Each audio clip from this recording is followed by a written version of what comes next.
It all begins in a field. Alright, I had to. We'll get to that in a minute. If you've seen it already, you've seen it already. But there's a new meme going around, or I'm pretty sure it's going to be a meme if it isn't already a meme, because it all begins in a field. But today I've got a couple of interesting stories. We're just going to hit them off one at a time here. That's why the subtext is completely unrelated, and the title is probably something clickbaity. I apologize, but it got you here, didn't it? Either way, so we'll just go ahead and jump right into the first story, which is about what they call here microdosing. It says microdosing reduces depression and mind wandering, whatever that is, but increases neuroticism. Don't say, according to first of its kind study, and I will put study in quotes here. Not because it wasn't a study per se, but the methodology in the study is different from what you and I might normally associate with a study. So, with that little preface out of the way, popping on over to here's the sensationalized title, and we'll cut the BS and go straight to the actual journal.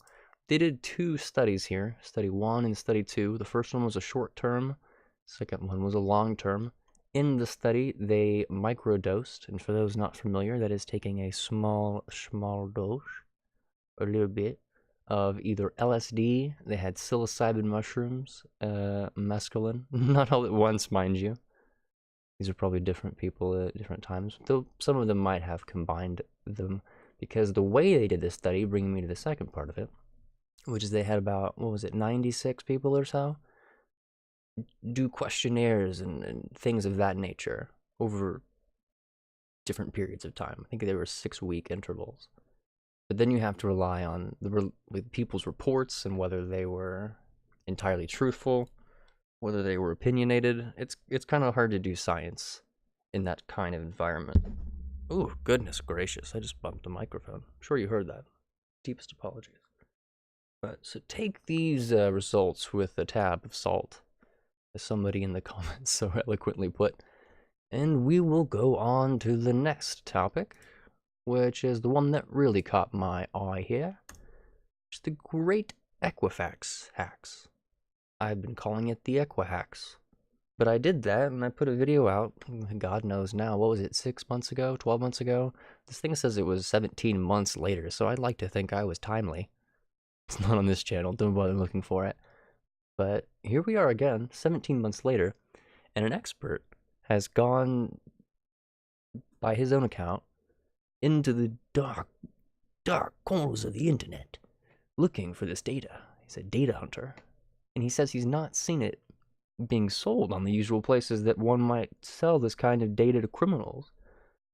So that leads us to some interesting questions we can ask. And if you want to, subscribe to the Patreon, I'd appreciate it if you did that. That'd keep places like me going, because we're not really going yet. We're just getting started here.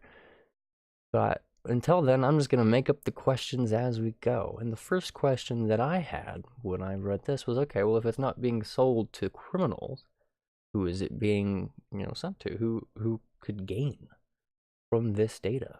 Why? Why hack? Nobody hacks for the lulz.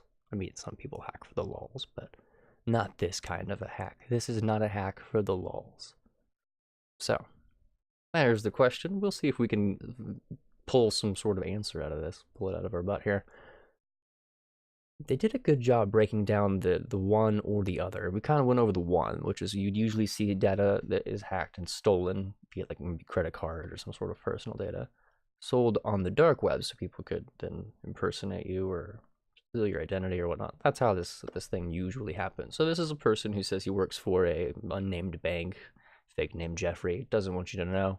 Says it's very easy to find people like him. So I respect and I share your why would I say your need for privacy, or your it's admirable nonetheless. I hear, I don't think in the entirety of the 12 videos I've already done, I don't think I said my name once. Frankly, nobody's asked for it, so that's good. But Jeffrey here, supposedly in quotes Jeffrey, says he was scanning the dark webs as hacker mans do, and he hasn't seen them there. And that leaves the excuse me, leaves the only other option to be what might be like a foreign intelligence or other spies. So I don't know if you paid attention to the last video where, and actually probably 2 videos ago now, shoot, where you're talking about Khashoggi and the new covert Cold War-like era that we're entering. Somebody said in the, I think it was the UN article in particular, it was the one that said that. And here again, we have somebody positing the idea that it could be more covert spy-like operations. It might have been a small criminal in the beginning that found the initial breach of Equihax, and then not knowing what to do with it, not knowing how to take that exploit and go further, they then sold it off to the highest bidder. And again, with the theory, it could have likely been some sort of, what did they say? Foreign actor wasn't the exact words.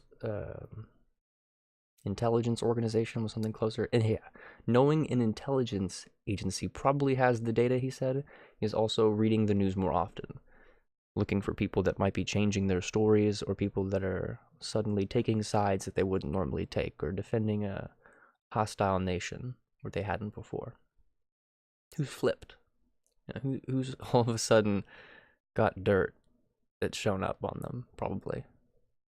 Who's got like financial debt, that sort of thing. So they're saying that this is information that somebody bought, be it Russia, be it China, some sort of foreign nation, Iran, anybody, Saudi Arabia, be creative, to not only identify who the spies are, but to blackmail people. After reading that, I was kind of hoping they just sold the shit. Like, man, you could have just sold it to some criminal, and then I'm playing a dice game of did they get my data? No, now they likely took the data, because when you put it that way, when you say a foreign government state actor might have the data, trying to weed out who the spies are using AI and machine learning. That's a feasible thing. If you can think it, which we just did together, then, you know, someone's probably doing that somewhere. It's a safe bet. So there's this this article in a nutshell for you. Hopefully that's been something fun to chew over. Go ahead and put that in the comments below. And going back to the meme to end on a fun note, about 18 hours ago, this video was streaming live. And it's still streaming live now. This is how it's made. This is honey. It all starts in a field. That's all I'm gonna tell you. And yeah, I'll put this in the description, I guess, too. And I'll see you guys in the next one.